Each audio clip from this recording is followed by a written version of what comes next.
we're gonna go over ankle inversion PAILs rails. So the protocol for PAILs rails is the same for any joint in any direction.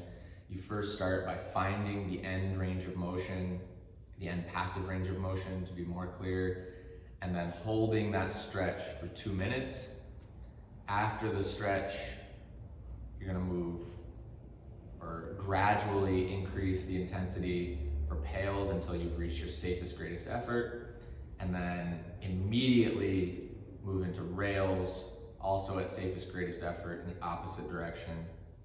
So for ankle inversion, the way I like to remember inversion is I'm turning the sole of my foot in toward the midline here.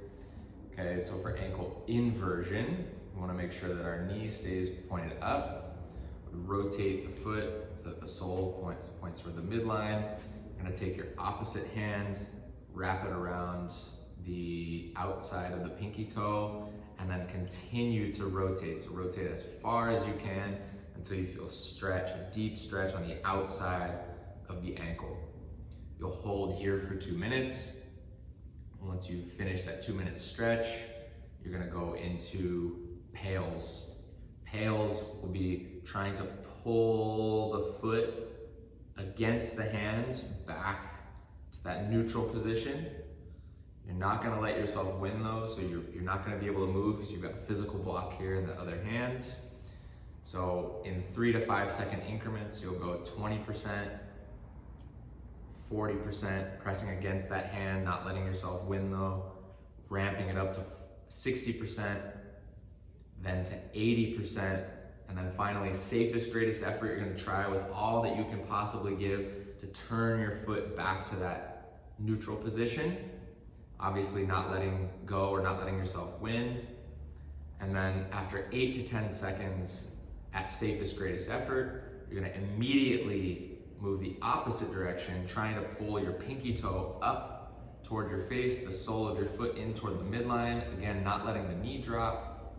Okay, so that all of the movement comes from the ankle.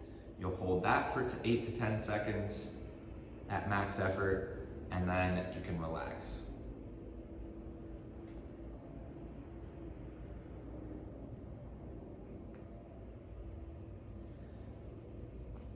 Next, we'll go over ankle eversion PAILs rails. Again, the PAILs rails protocol stays the same. You're gonna find the end range of motion, the passive end range of motion rather. Find the stretch on the opening angle side. Hold that for 2 minutes, and then PAILs is gradual increase in intensity up to safest, greatest effort. And then rails, safest, greatest effort in the opposite direction. So for ankle eversion, what we're gonna do is we're gonna keep our knees straight up, take our same side hand, wrap it around the bottom, grab the knuckle on the big toe, and then turn the foot so that the sole of the foot points toward the outside, not the midline. Okay, you should feel stretch on the inside of the ankle. This one's a little awkward. You're gonna hold here for 2 minutes, and then PAILs is going to be bringing the foot back in toward that neutral position, and then rails is gonna be bringing the pinky toe up toward your face, big toe down toward the ground. So if you're trying to point the sole of your foot to your right or left, in this case, my right. Okay, so to set it up, knee up, grab the knuckle behind the big toe, rotate the foot out, hold for 2 minutes, feel the stretch on the inside of the ankle.